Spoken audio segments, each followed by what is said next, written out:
Mulm, and and I live in Ponte Vedra Beach, and I am the Marketing Task Force Chairman for Florida House on Capitol Hill. And I would like to thank you today for joining us. This is our second online book club. We are hoping to host 3 more this year, 1 in May, 1 in August, and 1 in November. So we'd like you to join us at those times if that works for you. As you know, Florida House is the only state embassy in our nation's capital, and we work hard every day to connect, celebrate, and champion Florida to the world. Tonight, we're very excited to have several trustees with us. The chairman of our board of trustees, Susan Clemens. Give us a little wave there, Susan. And our executive director of Florida House, Diana Beckman.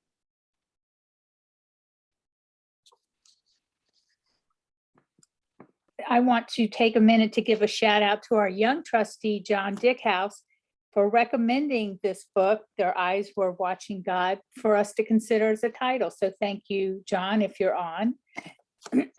Also, a little bit of housekeeping. If you have any questions or comments, we're going to use the chat feature. So put your questions or comments in there and they'll be taken at the end. Now I'd like to welcome Dr. Heather Russell, Professor of English and Vice Provost for Faculty Leadership and Success at Florida International University. After our time together, it'll be easy for you to see why Dr. Russell has twice been named one of South Florida's leading educators. She is an author, published in books and journals. She is a teacher, not only at FIU, but a teacher for teachers. As the lead scholar for the Florida Humanities Council's NEH-funded Landmarks in American History seminar, Jump at the Sun, Zora Neale Hurston and Her Eatonville Roots, hundreds of educators can now focus on Hurston in a scholarly, historical, and socio-political context. She has traveled across Florida, leading teacher and service training workshops on Harlem Renaissance. A proud Florida resident since 1994, please enjoy Dr. Heather Russell's amazing love and exuberance for Zora Neale Hurston. Dr. Russell. Thank you so much, Sue, for that warm welcome. I want to say thanks to Liz and to Florida House and for all of you, who are here and logged on. And I think it's been fascinating for me to learn about Florida House, and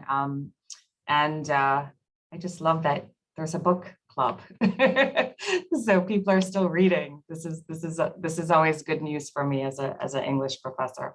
So I wanted to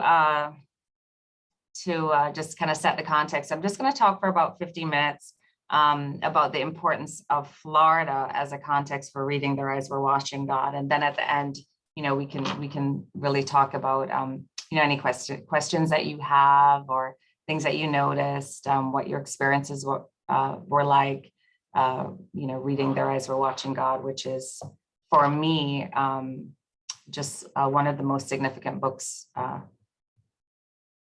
that I have ever read.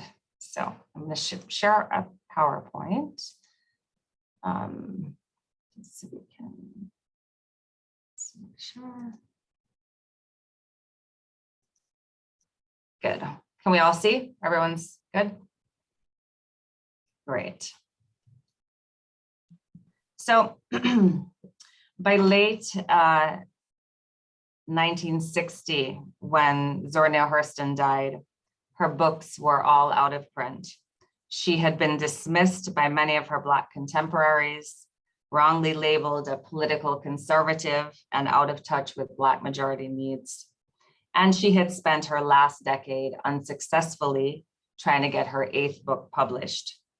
After a funeral attended by about 100 people financed by various donations, Zora Neale Hurston was buried in a segregated cemetery in Fort Pierce, Florida, and laid to rest in what was then an unmarked grave, until, of course, Alice Walker sojourned to find her and place a grave marker, which occurred in the early 1970s. And Alice Walker writes about this sojourn in Miss Magazine in 1974, I think it is.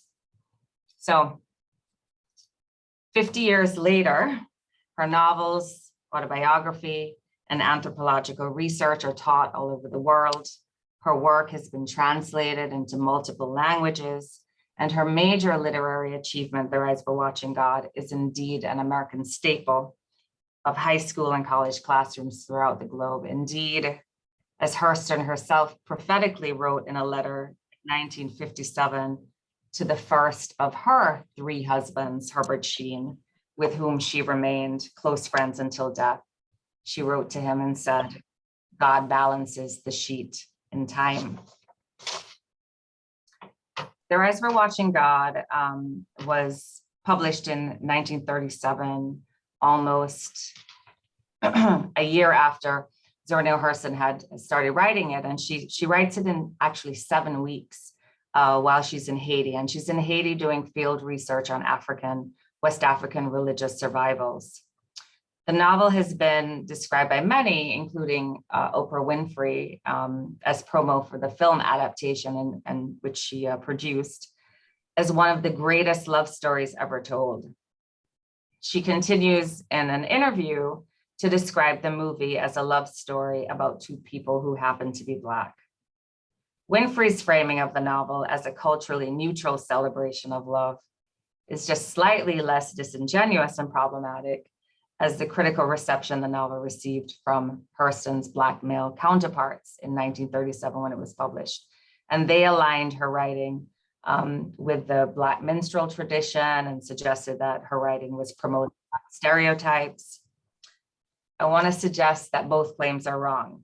And what they both lack is an understanding of the complex layerings in the novel of Hurston's anthropological training and the ways in which gender, race, culture, and very centrally place, and by place I'm talking about Florida, were vital, central, and centered by Zora as she crafted her classic novel.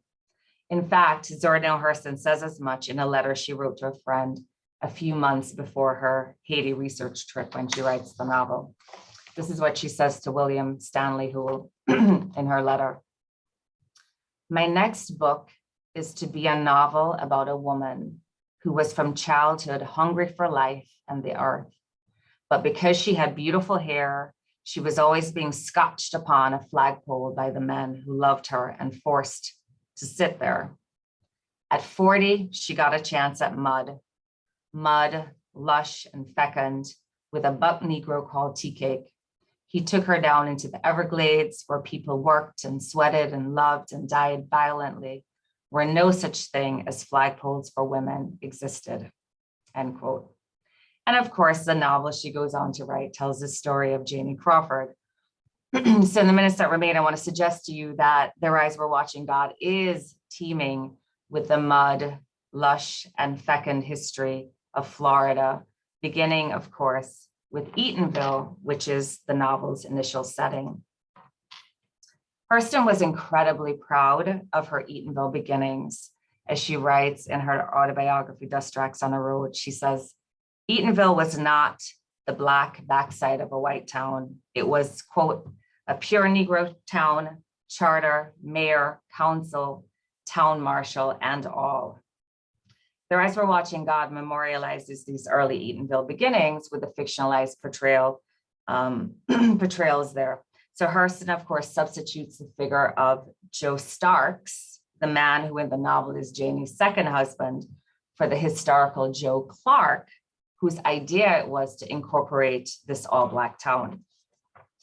By the time she published Their Eyes Were Watching God in 1937, Hurston was already a trained anthropologist, folklorist, and published writer. Her first novel, Jonah's Gourdvine, and a collection of folklore titled Mules and Men were published both before Their Eyes Were Watching God, and they both have Eatonville settings.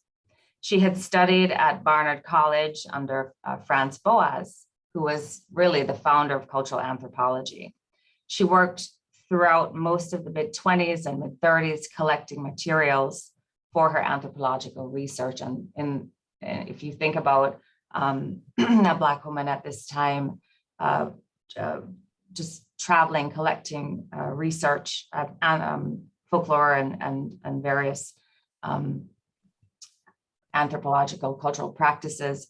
She goes to Haiti, Jamaica, Honduras, the Bahamas, Alabama, New Orleans, and of course, Florida, beginning in Eatonville on Joe Clark's store porch.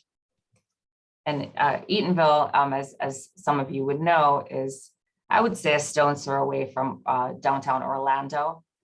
So if you have not visited Eatonville, if you end up having to go to Orlando for anything, I suggest a trek there. It's still a really, really special place.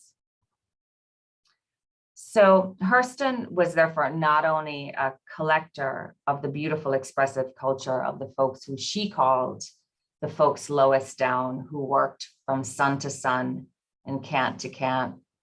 She was a theorist. She was an academician. She realized that it wasn't enough to simply collect Black expressive culture, but that it needed to be formalized, to be studied and written about for posterity, and so that we could actually study it. So she writes in an essay that was published in 1937, and it's called Characteristics of Negro Expression. And in that essay, she outlines the findings of her research on Black vernacular expression and culture. So one of the things that she talks about in that essay is she identifies drama as a central tenet, what she calls the concept of making ceremony over the everyday. So we see this clearly in their eyes when the townsfolk have the ceremony for the death of the malnourished Matt Bonner's mule. She writes also about what she calls African Americans' will to adorn. She writes, quote, "The greatest contribution to language is the use of metaphor and simile and the use of the double descriptive. When we read Their Eyes Were Watching God, these characteristics of Black expression are everywhere. These Floridian vernacular dust tracks run throughout the text. For starters, Joe Stark's store porch, like his historical counterpart, Joe Clark's porch, is a ritualized space of storytelling and cultural exchange. So take, for example, the intro paragraph from chapter 6 describing the storytelling rituals. Quote, "Every morning, the world flung itself over and exposed the town to the sun. So Janie had another day, and every day had a store in it, except Sundays, when the people sat around the porch and passed around the pictures of their thoughts for the others to look at and see. It was nice. The fact that the thought pictures were crayon enlargements of life made it even nicer to listen to. Take, for instance, the case of Matt Bonner's yellow mule. They had him up there in conversation every day the Lord sent, most especially if Matt was there himself to listen. Sam and Liege and Walter were the ring leaders of the mule talkers." So from Liege. "That mule of yours, Matt, you better go see about him. He's bad off." Matt replies, "Whereabouts? Did he wade in the lake and an alligator catch him?" Liege says, "Worse than that. The women's folks got your mule, and I come around the lake about noontime. My wife and some others had him on the flat ground, using his sides for a washboard." Sam never cracks a smile. "Yeah, Matt, that mule's so skinny till the women is using his rib bones for a rub board and hanging things out on his hot bones to dry." Matt, of course, gets mad and stammers, "You's a stinking lie, Sam, and your feet ain't mates." And so they go on playing the dozens, engaging in the kind of ritualized verbal one-upmanship that is a characteristic of Black vernacular expressive culture. So throughout the novel, Hurston intricately weaves her anthropological findings, unabashedly celebrating the brilliance and beauty of Black working class cultural expression. So take, for example, the following argument between Liege and Sam. The narrator writes, "By this time, they are the center of the world." Liege says, "What is that keeps a man from getting burnt on a red hot stove? Caution or nature?" To which Sam replies, "I'm gonna run this conversation from a gnat heel to a lice. It's nature." "Uh-huh, I know you was gonna crawl up in that hollow, but I aims to smoke you right out. Listen, Sam, if it was nature, nobody wouldn't have to look out for babies touching stoves, would they? Because they just naturally wouldn't touch it. But they sure will, so it's caution. No, it ain't. It's nature. Caution, because nature makes caution. It's the strongest thing that God ever made now. Fact is, it's the onlyest thing God ever made. He made nature, and nature made everything else. So here we have Hurston writing into the novel one of the greatest philosophical debates that we still don't have consensus about, right? It's the classic nature versus nurture debate. But she does it with these characters who are speaking in the Black vernacular at a time, and this is really critical to get, at a time when society is being inundated with caricatured portrayals of Black people.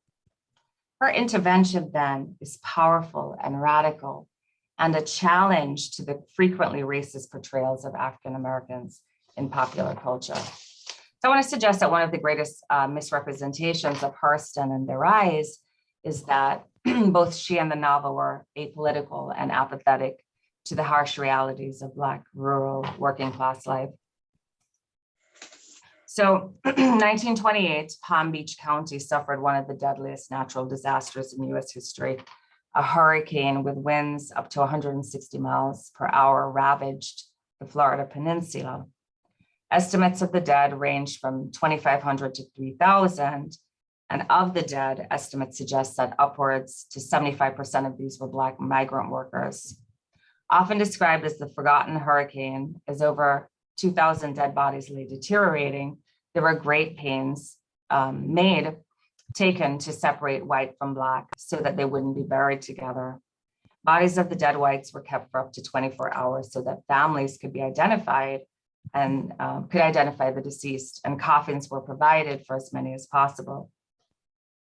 Black bodies, on the other hand, were discarded in unmarked graves, often before there could be identification from families.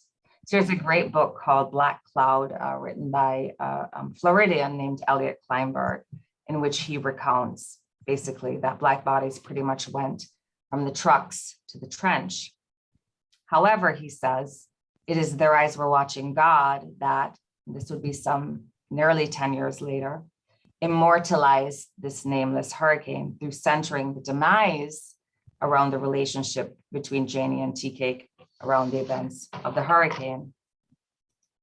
In its aftermath, Tea Cake, having already been bitten by a rabid dog in the midst of the storm, he's pressed into service at gunpoint to sort Black from white bodies and cart off the Black ones. So this is another quote from their eyes. Hey there, y'all don't dump them bodies in a hole like that. Examine every last one of them and find out if they's white or Black. Tea Cake responds, what difference do it make about the color? Got orders from headquarters, they making coffins for all the white folks. To which Tea Cake replies, shucks, nobody can't tell nothing about some of these bodies the shape they's in. Can't tell if they's white or Black. They's mighty particular how these dead folk goes to judgment, Tea Cake observed to the man working next to him. As the Hurston biographer Valerie Boyd, who incidentally passed away just last week, and a really major loss to Hurston scholarship and the Hurston community. But as she writes of this narrative instance in her biography of Zora Neale Hurston, quote, Hurston's reconstruction of the mass burial is a devastating but subtle indictment of the racism that forms the backdrop of her characters' lives.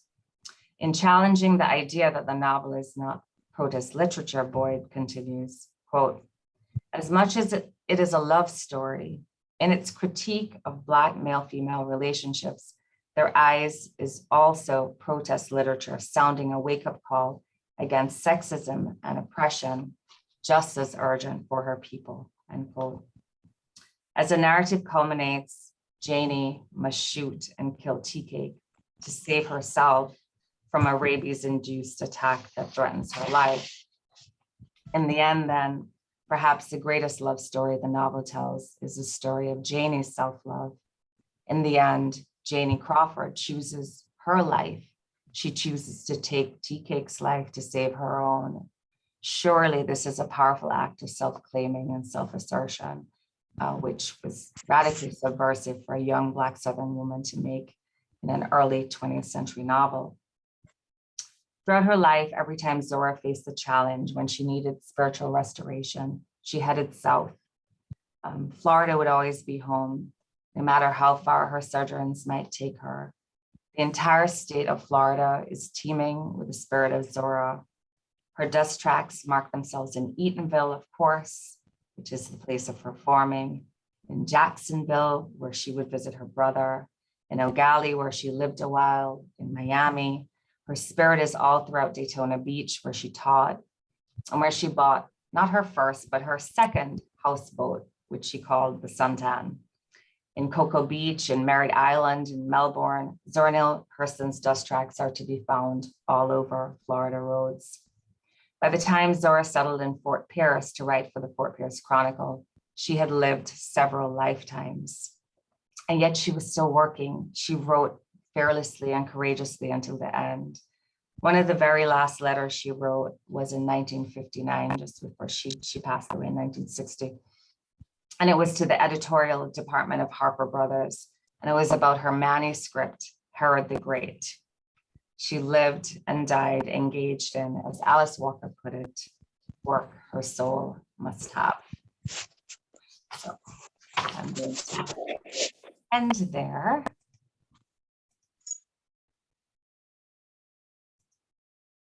And I'm happy to have us talk. Take any questions.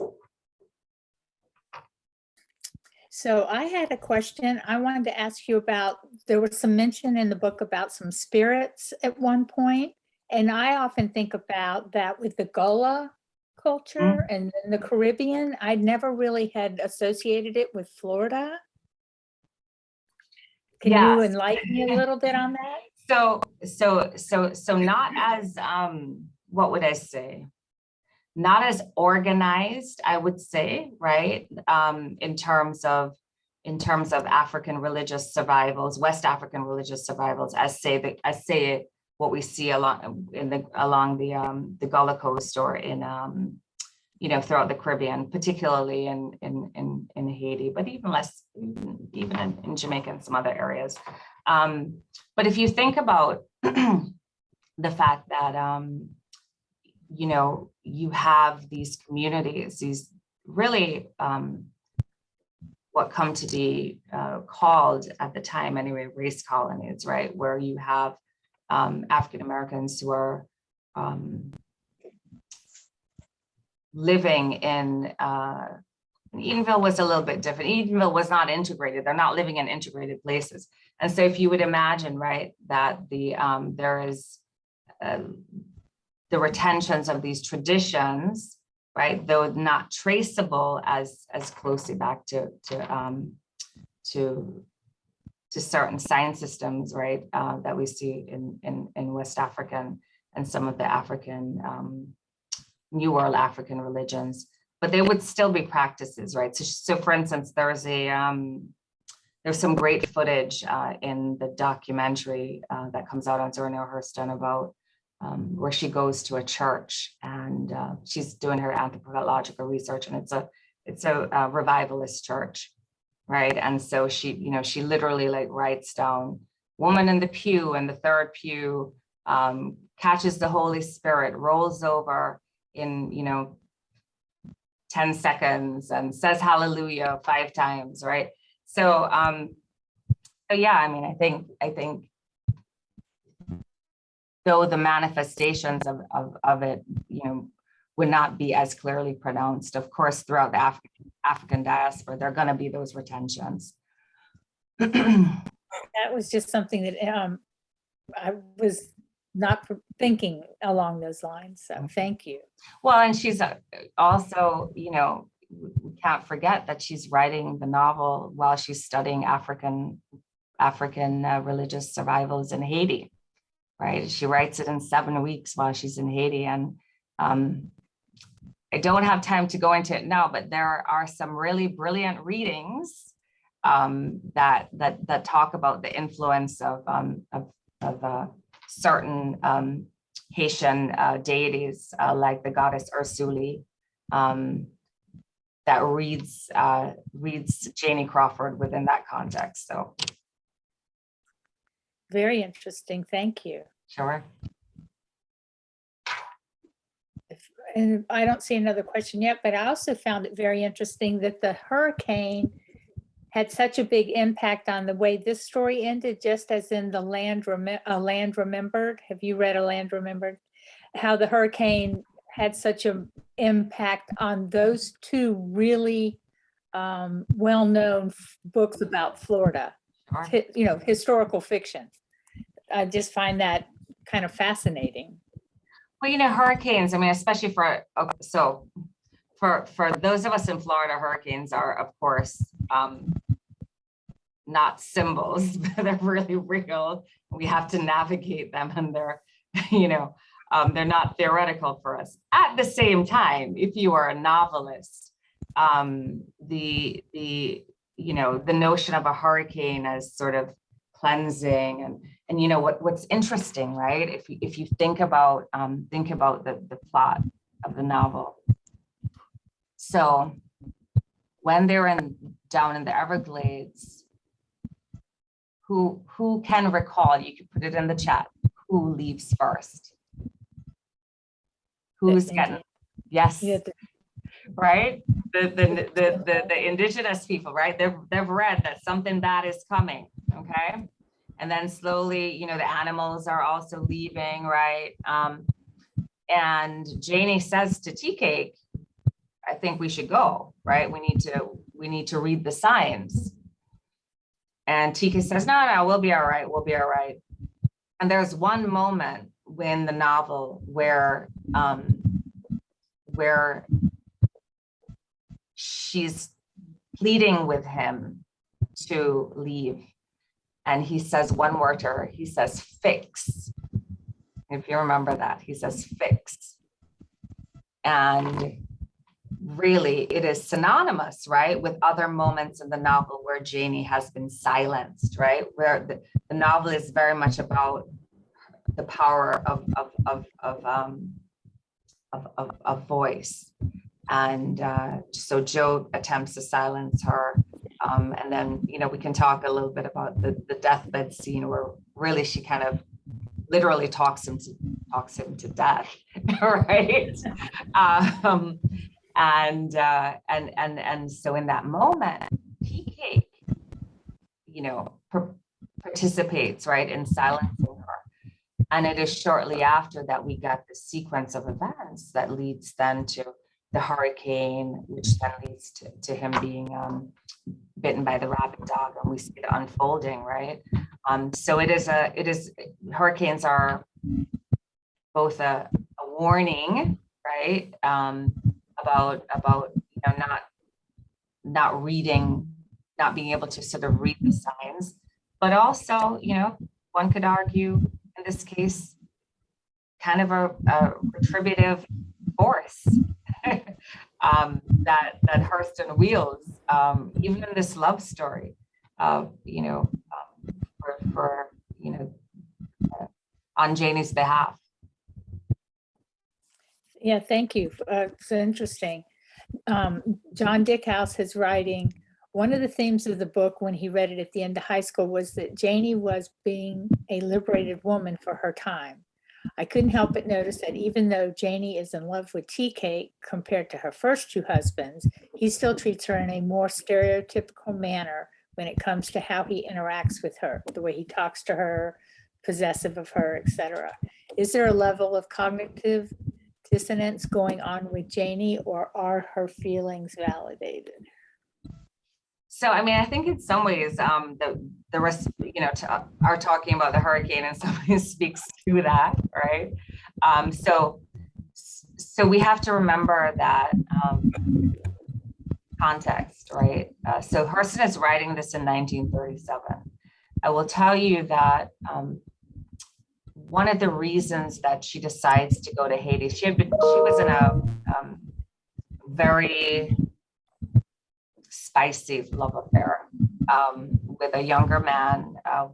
She's living in Harlem at the time. And apparently, according to the sort of stories around it, they were very possessive over each other, right? There was a lot of jealousy, a lot of insecurity. And at one point, he gets really upset.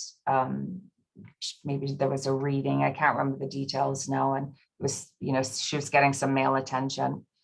And so it escalates into a physical altercation, and he hits her. And she writes about not feeling mad enough about it. And so she, the very next day or a couple of days after, decides that she's going to take this Guggenheim and head to Haiti. And she leaves him without a word. So, the complexities, I think, of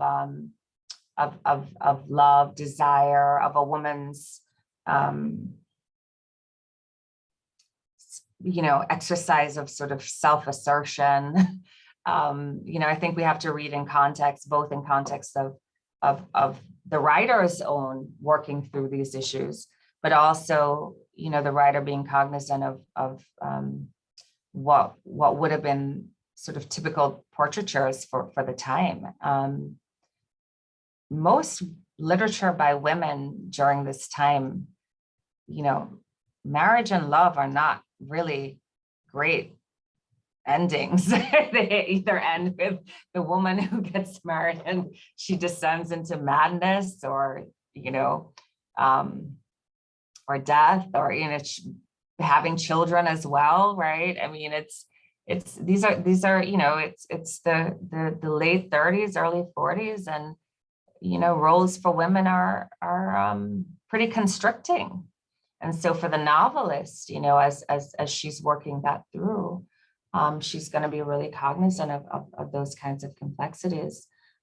What's interesting, and scholars have remarked on this, is the fact that it is indeed, though, tea cake in teaching her to shoot that then, so transgressing what had been she had been sort of put on a pedestal, right? Scotched up on the flagpole, as Hurston writes to her friend. And she gets to come off of the flagpole. And so tea cake is liberatory in that sense, right? A bit more egalitarian in that sense, teaches her how to shoot and so on. And that becomes the very mechanism by which she then in the end is able to save her life.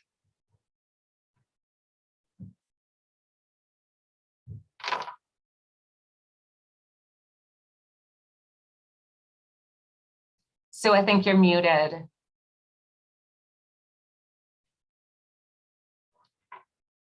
was just going to follow up with that, if I may, Dr. Russell. Of course. What are some other kind of autobiographical glimpses into her life through this novel that have you discovered? So, well, there are a couple of interesting tidbits that I'll share with you that I think you'll find interesting. So she's known mostly as a Harlem Renaissance writer, right? She's associated with people like Langston Hughes and County Cullen and others who were, working, and she was very much a part of the Harlem Renaissance scene. But she doesn't really publish anything during that period, right? I don't think the Harlem Renaissance period is, 1919 to say 1930. She's mostly collecting folklore during that time, right? She's doing her research, she's gathering her materials during that time. But she does publish one collection called the Eatonville Anthology. And in that because, most of the other sort of literati folk, were mostly from the North. She's, Southerner, woman. They're mostly men, not all, but mostly predominantly men. And so she recounts these stories from Eatonville. Some of them are quite salacious. And she uses their real names. never thinking that this is going to get back to the folk in Eatonville, which it does. And so when she goes back to visit, they're really mad at her because she, you know, she sort of aired their dirty laundry and so on. So if the figure of Joe Starks, is very much based on the historical Joe Clark, who was the one of the founders of Eatonville, and in fact did have a store and was mayor and so on. Many of the characters, Tony Taylor, Liege, are characters that are based on, right? They exist in history.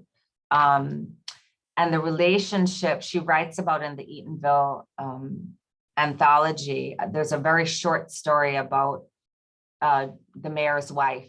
I think it's called The Mayor's Wife. And you can tell it's the early germination of her thinking through Janie Crawford and that relationship. So there are many instances, I think, where we see her glimpses of her life reflected in the novel, as with many novels. But I always emphasize this to students. We would not be, I think, accurate to read Zora and Janie as synonymous. Janie is not an autobiographical portraiture, right, of Zora Neale Hurston. I have a question. One of the themes seems to be loneliness. Was she a lonely woman? I mean, she talks about loneliness a lot. Janie Crawford was lonely, looking for community, just desperately looking for community. So was the authoress a lonely person? Did she lead a lonely life? So I will answer that, but I will also, just because I love to give recommendations, recommend the biography of my dear friend who just passed away, Valerie Boyd, of Zora Neale Hurston, called Wrapped in Rainbows. It is actually, and I'm not exaggerating, because biographies can sometimes be boring. You all know this. It is not that. It is literally a page turner. It is a wonderful, beautifully written recounting of her life. And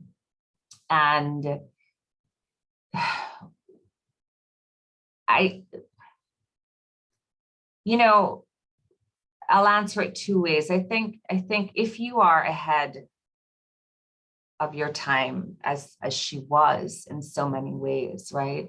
And I think we can think of other figures in history like that. There is invariably a kind of loneliness in that, right? But also, her mother died when she was very young. Her father, who if you read Jonah's Gourdvine, which was her first novel, is loosely based on some of her experiences with her father was a minister. He also was mayor at one time. And when her mother dies, he marries a much younger woman, and she basically is sent off. And so she struggles for a while, and there are about 10 years that Hurston scholars are unable to account for her. And she shows back up in DC at Howard University. And she's comes under the eye of Elaine Locke, who was a really central figure in the Harlem Renaissance and really working to get young Black writers published and so on. And so she gets admitted to Howard. She is in fact 26, but she has to pretend that she's 16 because of course she will not be able to get funding to get a scholarship. She won't be able to go. And so for all of her life, the reason that her headstone says her birth date, it's like 10 years off. She was born in 1891. I think it says 1901 to 1960, is precisely because she successfully pulled that off. She shaved off 10 years for most of her life, out of necessity. Yeah. But she's also very peripatetic, right? So we see her have very close relationships, certainly during the 20s and 30s when she was in Harlem. But, she comes back to Florida, and particularly to Eatonville. You go away, you're a big wig, you come back, these are regular working, they don't know how to relate to you.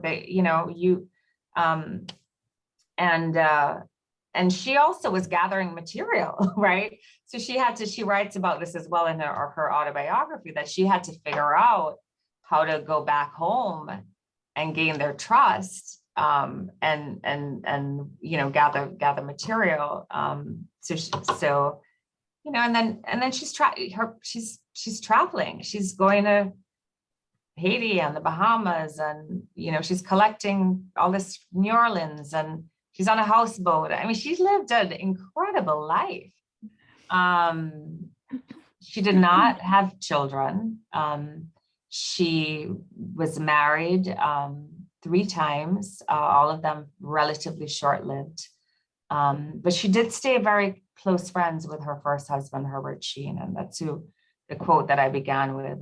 She writes to him, and she says, God balances the sheet in time. And I think it's a fitting way, I think, to think about her. One of the points that Valerie Boyd makes in her biography is that, people want to read Hurston as a rags to riches to rags story. She's like, there were no riches, there really weren't. I mean, she makes enough, to kind of move on to the next project. She works with Fannie Hurst, in the 20s. She didn't have legacy wealth. she had to figure it out, and she did. And one of the most sobering aspects of her story was that when she goes to Fort Pierce, after she passes away, so she's in the house, you can still go to Fort Pierce and visit the house, the last house where she lived. It's quite amazing. But then, she goes to a nursing home after she really starts to ail. And so after she passes away, no one comes to collect her things because she lived alone. So they started a fire, and many of her works, manuscripts, the manuscript she was working on, Herod the Great, began to be burned. And there was a police officer who remembered that she was a writer, and drove past and saw what was happening and stopped it. And so those charred pages, about 200 or 300 pages of that manuscript are gone, but they are held at the archives, the Hurston archives, which are at the University of Florida. So yeah, interesting stuff. Thank you.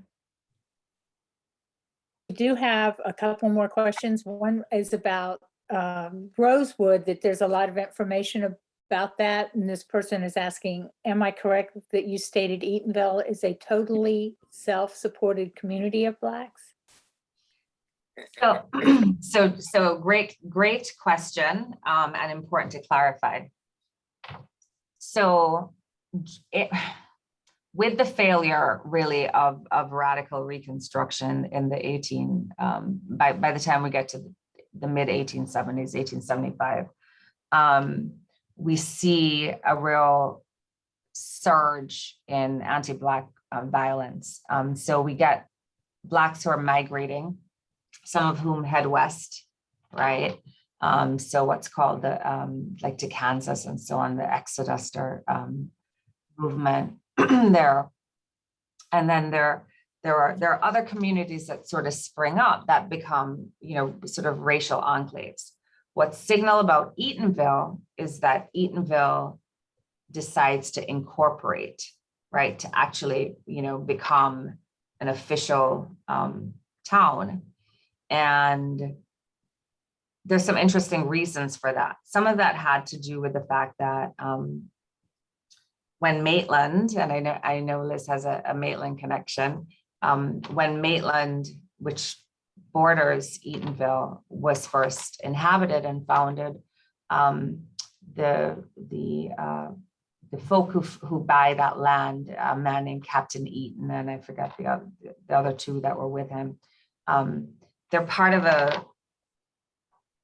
so they're the sort of landowners, but there are African Americans who are also working along with them at that time.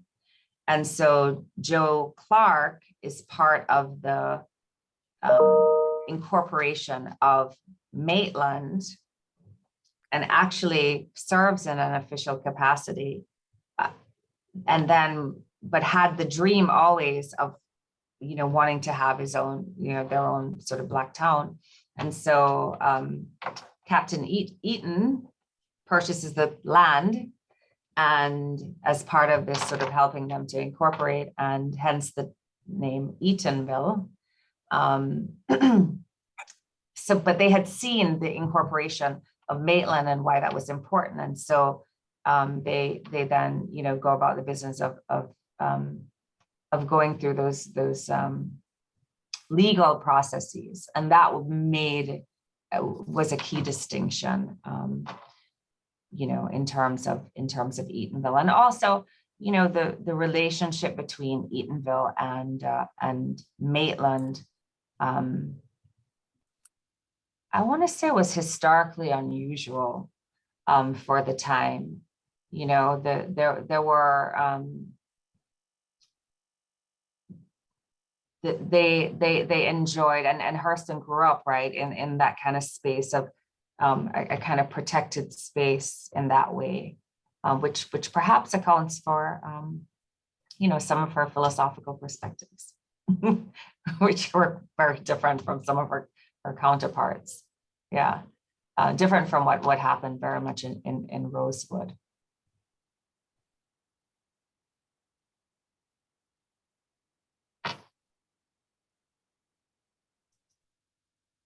I understand there's a museum and a festival in Eatonville Yes. about Yes. Zora. There's a yearly festival in January. It's about 3 days. So I have a great story about that if I have time to share it. So in 1985, I think it is, Orange County decides that they want to put a 5-lane basically through Eatonville, which of course is going to kill the town. But they pass, the legislature passes the bill, and this is what we're going to do. We need to expand. It's, modernization and so on and so forth. Well, the Eatonville folk, of course, are up in arms because they know this is really, going to be the beginning of the end in terms of their town. And you have a place where you have this really rich legacy and history, right? 1887, they've been in existence.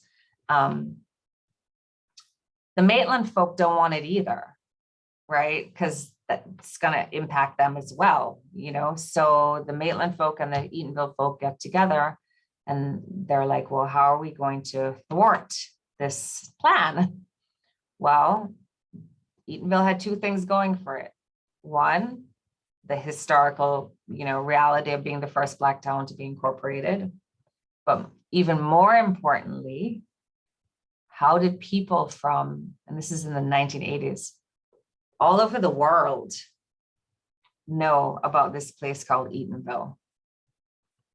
Zora Neale Hurston's novels, right? Through her work, she had memorialized Eatonville. And so they were able to successfully get Eatonville added to the historic registry. And that is how they were able to thwart the 5-laning of, and the destruction really of Eatonville. And it was during that process that the Preserve Eatonville community was formed, and they began then doing the annual festival, which began as a teeny tiny 200-person thing, right? All of the sort of major Zora heads, right, were there, people like Alice Walker and others. And today, for over 3-4 days, they have easily, 100,000 visitors who come there. So it's pretty significant. Zora's reach is profuse and profound. Yeah. Wow, this is interesting. I could listen to you for a long time. This has been so interesting. But I think it's time, we're a little bit over time but we've enjoyed it all. So I hope you're okay with that. And I just want to say thank you so much. And for the people who participated in attending, this has just been fascinating. So I'm so enjoyed this. Thank you so much, Dr. My Russell. pleasure, of course. And if anybody gets to Washington, D.C., stop by Florida House. We have a new exhibit for 2022, and it's The Highwaymen, and it's just gone up. So you want to stop and see that. And I just want to remind you again, in May, August, and November, we will be doing another book club. And if you want to stay up with what's going on at Florida House, follow us on Instagram and Facebook at Florida House DC. And that's a good way for you to hear about our next book club and other exciting events we have going on. Thank you so much for doing this for us. We really enjoyed this. And Sue, if And, I might just a little tidbit, the Highwaymen and Zora some of them were contemporaries. And when she went to Fort Pierce, she was actually became quite close with one of them. And so you see that Fort Pierce connection very centrally. So I think it's amazing that you have their work being we're very excited about the exhibit. It's just gone up in the last couple of weeks. So it'll be up to the end of the year. So hopefully you all can get to DC and enjoy it. Thank you, everyone. Thank you. Thank you. Thank you. It's great. And it was a great book. Thank you.